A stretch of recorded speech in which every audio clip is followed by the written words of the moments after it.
I want a divorce, Elizabeth. Daniel's voice was cold, devoid of the warmth I had once known. 40 years of marriage, and it had come to this. I looked at him, his face illuminated by the flickering light above us. Why, Daniel? After all these years, why now? He avoided my gaze, his eyes fixed on the divorce papers he had nonchalantly placed on the table. I've met someone else, he said bluntly. Someone younger, more vibrant. The word vibrant stung me. Wasn't I vibrant enough when I was juggling jobs to pay our bills? Wasn't I vibrant when I nursed his ailing father, our child clinging to my skirt? I wanted to scream, to let out the frustration that had been building up for years. But I didn't. Instead, I took a deep breath and asked, "And what about me, Daniel? What about what I want?" "What you want," he scoffed. "You should have thought about that before becoming so complacent." Complacent. The word hit me like a slap. All those years of putting his needs above mine, of sacrificing my dreams for our family, and this was how he saw me. I felt a tear trickle down my cheek, but I quickly wiped it away. "Fine, Daniel," I said, my voice steadier than I felt. "If that's what you want, but I won't go quietly. I deserve more than this, and I will fight for what is rightfully mine." He looked at me then, his expression a mix of surprise and disdain. "You think you can take me on? Go ahead, try, but you'll get nothing from me." I knew this wouldn't be easy. Daniel had always been stubborn, set in his ways, but so was I. And for the first time in 40 years, I was ready to fight back. As I left the kitchen, the papers still lying untouched on the table, I realized that this was not the end of my story. It was just the beginning. A beginning where I could finally be me, Elizabeth Hartman, not just Daniel's wife. The night air was cool against my skin as I stepped outside. I looked up at the stars, a sense of freedom slowly seeping into my bones. Yes, this was just the beginning, and I was ready for whatever lay ahead. I sat by the window of my modest apartment, a cup of lukewarm tea in my hands, gazing into the past. The early days with Daniel seemed like a different life, a different Elizabeth. Back then I was Elizabeth Martin, full of dreams and aspirations. We met at a friend's party, a casual encounter that blossomed into something more. Daniel was charming, his laughter infectious. I was captivated, believing we could build a wonderful life together. I was 24, he was 29, and the world seemed full of possibilities. Our wedding was a simple affair, but it was ours, and that made it perfect. We moved into a small apartment, our first home, filled with love and laughter. But the laughter soon faded, replaced by the harsh realities of life. Daniel's job was never stable. He drifted from one position to another, his salary barely covering his personal expenses. It fell on me to bear the financial burden. I took up a job as an administrative assistant, working long hours to ensure our bills were paid. "You're late again, Elizabeth," Daniel would complain as I walked in, exhausted. "I'm hungry." "There's food in the fridge," I'd reply, trying to keep the frustration out of my voice. "I'm not your roommate, Elizabeth. I'm your husband. You should take care of me," he'd retort, his words like daggers to my heart. I remember one particularly grueling day when I came home to find the apartment in disarray. "Why haven't you cleaned up?" I asked, struggling to keep the tremor out of my voice. "Cleaning? That's a woman's job, isn't it?" Daniel replied nonchalantly, not even looking up from the TV. I felt a surge of anger, but suppressed it. This was my husband, the man I had vowed to love and cherish. But as the days turned into months and the months into years, that love was tested, strained to its limits by his constant disregard and entitlement. I often lay awake at night, wondering if this was all life had to offer. Was I destined to spend my days catering to a man who saw me not as a partner but as a convenience? As I sipped my tea, the bitter taste mingling with my bitter memories, I realized that those early years were not just about financial struggles. They were about losing myself, piece by piece, to a marriage that was slowly suffocating me. But now, as I sat alone, I felt a flicker of hope. I had a chance to reclaim those lost pieces, to find the Elizabeth who had dreams and aspirations. It was time to rediscover myself, away from the shadow of Daniel Hartman. The years rolled on, each one like a wave eroding the shore of my self-worth. I remember the day we moved into Daniel's father's house. It was supposed to be a temporary arrangement, a way to save money, but it became a permanent fixture of our lives, a testament to the sacrifices I made for the family. Daniel's father, Robert, was a stern man. He had never approved of me, seeing me as an inadequate match for his son. Living under his roof only intensified his disdain. "A woman's place is in the home," he'd often say, casting a critical eye over my work attire.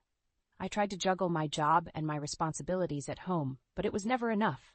Daniel's expectations grew, his criticisms sharper. Why is dinner always late? Why is the house never clean? The questions were like lashes, each one leaving a mark. When our daughter Emily was born, the joy of motherhood was overshadowed by the mounting pressures. I remember holding her in my arms, her tiny fingers wrapped around mine, and wondering how I would manage. Daniel's contribution to parenting was minimal, leaving me to balance work, home, and a newborn. The years with Robert were challenging. His health began to decline, and the responsibility of his care fell to me. Daniel's excuses were always the same. "I'm too busy with work," or "I don't know how to take care of him." I remember one evening after a particularly grueling day, I sat beside Robert's bed, feeding him his dinner. His hands trembled as he tried to grasp the spoon, his pride warring with his frailty. "Thank you, Elizabeth," he murmured, a rare moment of kindness in our strained relationship. It was in these small moments that I found the strength to continue. But the burden was heavy, a weight that pressed down on me, squeezing the joy out of my life. As Emily grew, she became my beacon of hope, her laughter a balm to my weary soul. I watched her play, her innocence a stark contrast to the complexities of my life. I wanted more for her, more than the life I'd accepted. The realization hit me one day as I sat in the office, my mind wandering from the spreadsheet on my screen. I was more than just Daniel's wife, more than Robert's caretaker. I was Elizabeth Hartman, and I deserved to be seen, to be heard. But it would take years and a crumbling marriage for me to finally act on that realization. Years of sacrifice, of putting others before myself. It was time to change that narrative, to take control of my own story. As the years passed, the walls of our home felt like they were closing in on me, each day a repeat of the last, filled with unending responsibilities and a deepening sense of loneliness. Daniel's indifference to our family's needs grew, his presence at home becoming more like that of a distant lodger than a husband or father. It was a crisp autumn evening when I felt the first real stirrings of rebellion. I had just finished clearing the dinner table, the remnants of a meal eaten mostly in silence. Daniel had spent the evening as he usually did, buried in the newspaper or glued to the television, oblivious to the world around him. "Daniel, we need to talk," I said, my voice barely above a whisper. He looked up, his expression one of mild annoyance. "What now, Elizabeth? I'm tired." "It's about us, about our marriage," I said, finding strength in my resolve. "Our marriage is fine," he replied dismissively, turning his attention back to the TV. "No, it's not fine. It hasn't been fine for a long time," I countered, feeling a surge of frustration. He sighed, setting down the remote. "What do you want from me, Elizabeth? I want you to see me, to hear me. I'm not just a caretaker or a maid. I'm your wife, and I'm unhappy." There was a long silence, the air thick with unspoken words. Finally, Daniel spoke, his voice devoid of empathy. "If you're unhappy, maybe you should do something about it. Change your job, find a hobby. Don't put it on me." I felt a sharp sting of pain, realizing that the man I had married, the man I had loved, was no longer there. In his place was a stranger, someone who saw me not as a partner but as a convenience. The days that followed were a blur of introspection and growing resentment. The more I thought about my life, the more I realized how much of myself I had given up for a marriage that was now nothing more than a facade. It was during one of those long, sleepless nights that I made a decision. I couldn't continue living like this, in a marriage devoid of love and respect. I needed to find myself again, to rediscover the Elizabeth who had dreams and aspirations before they were buried under the weight of others' expectations. The morning I told Daniel I was considering a divorce, he laughed. "You'll never leave me, Elizabeth. You need me too much." But he was wrong. I didn't need him. I hadn't needed him for a long time. What I needed was to find myself again, to break free from the chains of a loveless marriage, and so I began to plan my escape, my journey back to myself. It wouldn't be easy, but I was ready to face whatever challenges lay ahead, ready to be Elizabeth Hartman, not just Daniel's wife. The morning I decided to divorce Daniel was clear and bright, a stark contrast to the turmoil in my heart. As I looked at myself in the mirror, I saw a woman who had aged beyond her years, worn down by the relentless demands of a thankless marriage. But in my eyes, there was also a flicker of something new: determination. I sat at the kitchen table, the divorce papers in front of me. Daniel had left early, avoiding the confrontation. I signed my name with a steady hand, each stroke a line drawn in the sand, marking the end of one chapter and the beginning of another. The divorce process was grueling. Daniel fought me at every turn, unwilling to concede anything, but I stood my ground, fueled by years of suppressed anger and disappointment. In the end, the court granted me a fair settlement, not out of generosity, but out of legal obligation. I remember walking out of the courthouse, the weight of the past 40 years slowly lifting off my shoulders. I was free, but freedom came with its own set of challenges. I had to rebuild my life from scratch, find a place to live, and secure my financial future. I found a small apartment close to my workplace. It was modest, but it was mine. I decorated it with things I loved, each item a reflection of the new life I was building. I started to rediscover the simple joys I had long forgotten, reading a book uninterrupted, taking long walks, and meeting friends for coffee. But the biggest change was in how I saw myself. I was no longer just Daniel's wife, defined by my relationship to a man who had taken me for granted. I was Elizabeth Hartman, an independent woman with her own dreams and desires. As the months passed, I began to feel a sense of peace. The bitterness and anger that had consumed me slowly faded, replaced by a quiet strength. I had survived the worst and come out stronger. I occasionally heard snippets of Daniel's life after our divorce. He struggled to adjust to his new reality, the reality of a man who had lost the woman who had taken care of everything for him. But that was no longer my concern. My focus was on building a life that was fulfilling and joyful, a life that was truly mine. The journey was not easy. There were days when loneliness crept in, when the memories of the past threatened to overwhelm me. But I had learned to be resilient, to find happiness in the smallest things, and to cherish my independence. The divorce marked the end of my marriage to Daniel, but it was also the beginning of my journey to self-discovery. It was a journey of healing, of finding joy in solitude, and of learning to love myself. The first year after the divorce was a time of profound transformation for me. I had stepped out of the shadow of a stifling marriage and was learning to navigate the world on my own terms. Every day brought its challenges, but also its small victories and joys. My new apartment became a sanctuary, a place where I could be myself without judgment or expectation. I filled it with plants, their vibrant greens a stark contrast to the neutral tones of the home I had shared with Daniel. I took pleasure in caring for them, marveling at their growth and resilience, qualities I was beginning to see in myself. I also rediscovered old passions. I had always loved painting, a hobby I had set aside in the busy years of marriage and motherhood.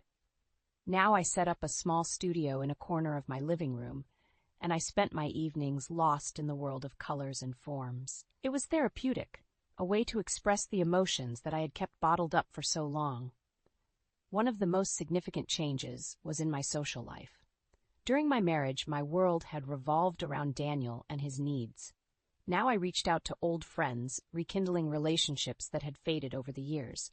I also made new friends, people who knew me not as Daniel's wife but as Elizabeth Hartman, with my own stories and experiences. I joined a book club, finding delight in discussions that ranged far beyond the pages of the novels we read. I took a cooking class, laughing and learning with a group of strangers who quickly became friends. Each new experience was a step towards rebuilding my identity, piece by piece. Financial independence was another area where I thrived. I had received a fair settlement in the divorce, but I knew I couldn't rely on it forever. I took charge of my finances, learning about investment and savings. I was determined to secure my future, to never again be dependent on someone else for my financial well-being. But perhaps the most profound change was in my relationship with myself. For years, I had defined myself through my roles as a wife and mother. Now I began to see myself as an individual, with my own needs and desires. I learned to enjoy my own company, to cherish the solitude that had once frightened me. I remember one evening, sitting on my balcony, a cup of tea in my hand, watching the sunset. The sky was ablaze with oranges and pinks, a breathtaking canvas of nature's beauty. In that moment, I felt a deep sense of contentment, a peace I hadn't known in years. I had come a long way from the scared, uncertain woman who had signed those divorce papers. I had faced my fears, embraced change, and emerged stronger. I was no longer just surviving. I was thriving. In the second year after our divorce, news about Daniel began to trickle back to me through mutual acquaintances and unexpected encounters. It seemed that life, after having taken away so much from me, was now showing me a different side, one where karma played its hand. Daniel, who had once carried himself with an air of invincibility, was now a shadow of his former self. His relationship with the younger woman he had left me for had ended disastrously. She, unlike me, had little patience for his dismissive attitude and entitlement. I heard she left him for someone else, leaving Daniel alone and embittered. Financially, Daniel's situation had deteriorated rapidly. The savings he had once boasted about were dwindling. His habits of extravagant spending, which he indulged in during the early days of his newfound freedom, had caught up with him. Without me to manage the finances, he had fallen into debt. I remember feeling a mix of emotions when I first heard about his struggles. There was a part of me that felt vindicated, seeing him face the consequences of his actions, but there was also a sense of sadness, a mourning for the man I had once loved, who had lost his way so completely. Daniel's professional life, too, had taken a hit. His performance at work had suffered during the turmoil of his personal life.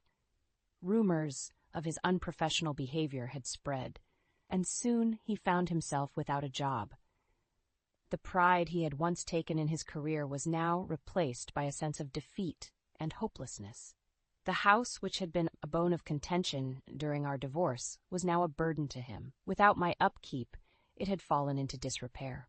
The garden, which I had tended to with such care, was now overgrown and wild. The walls needed painting, the roof needed repairs, but Daniel lacked both the resources and the will to tend to them. Occasionally, I would drive past our old house, a pang of nostalgia hitting me as I saw the unkempt lawn and the peeling paint. It was a physical manifestation of Daniel's decline, a stark reminder of how far he had fallen.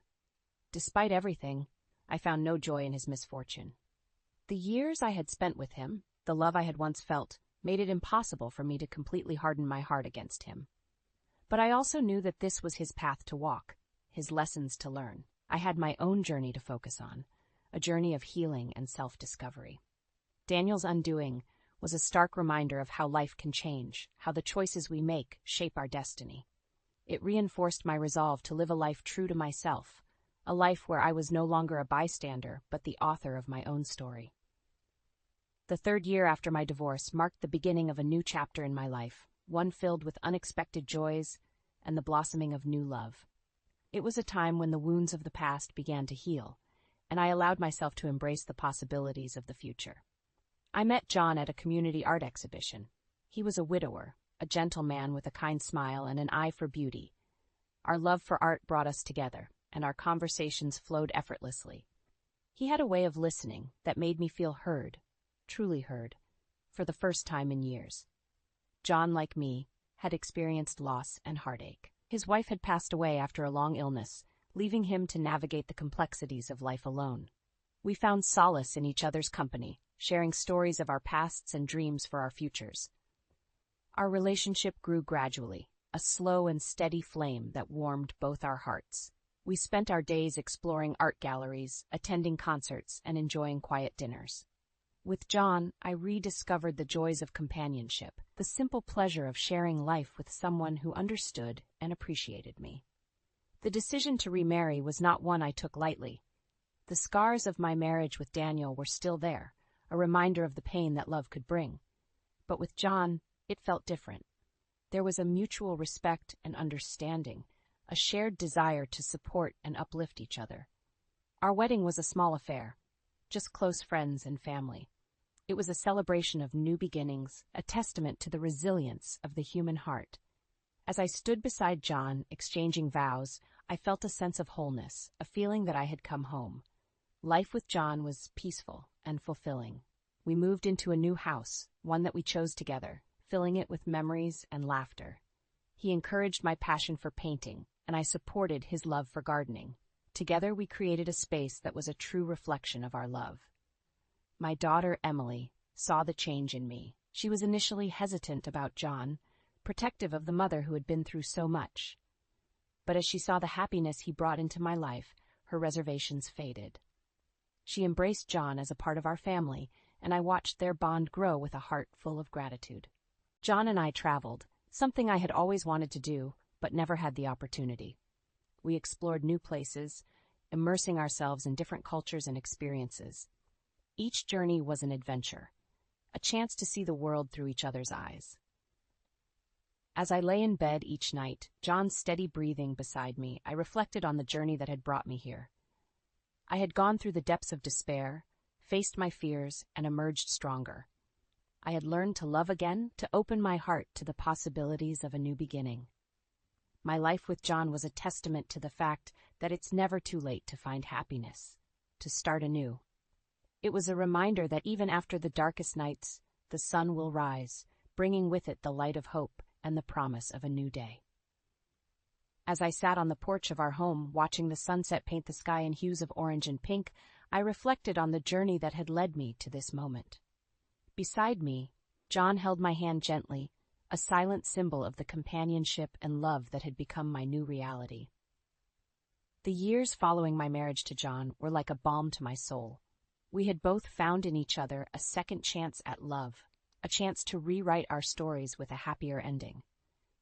My life, once defined by the shadows of a loveless marriage, was now illuminated by the light of mutual respect and understanding. My relationship with my daughter Emily had blossomed as well. She had grown into a strong, independent woman, much like I had become. Our conversations, once cautious and superficial, were now deep and meaningful. She shared her life with me, her successes and her struggles, and I offered her the wisdom of my experiences, the lessons I had learned from my own journey. The joy of being a grandmother added another layer of happiness to my life. Emily's children, my grandchildren, were a source of endless delight. I saw in them the hope and promise of the future, a continuation of our family's legacy. John, with his kind nature, became a beloved figure in their lives, a testament to the fact that family is not just defined by blood, but by love and choice. Professionally, I had found fulfillment as well. I continued to work, but now on my terms. I pursued projects that interested me, that sparked my creativity and passion. My art, once a hobby pushed to the sidelines, was now a significant part of my life. I held exhibitions, sharing my work with a wider audience, receiving recognition for my talent and vision. In my moments of solitude, I often thought of Daniel. I heard through the grapevine that he lived a solitary life, his pride and choices leading him down a path of isolation. There was no joy in knowing this, only a sense of sadness for what might have been. I hoped that he, too, would find some peace, some lesson in the life he had chosen. As I looked ahead, I saw a future filled with possibilities. John and I had plans to travel, to explore, to experience all that life had to offer. We wanted to make the most of the time we had, to create memories that would last a lifetime. I had learned that life is a series of chapters, each with its own challenges and joys. The key was to embrace each chapter, to learn and grow from the experiences it offered. My past had shaped me, but it did not define me. I was the author of my story, and I had the power to write the ending I desired. As the sun dipped below the horizon, casting a warm glow over the world, I felt a deep sense of gratitude. Gratitude for the journey, for the lessons learned, and for the love found. My story was one of resilience, of finding strength in adversity, and of the redemptive power of love. And as the stars began to twinkle in the evening sky, I knew that my story was far from over. It was just beginning.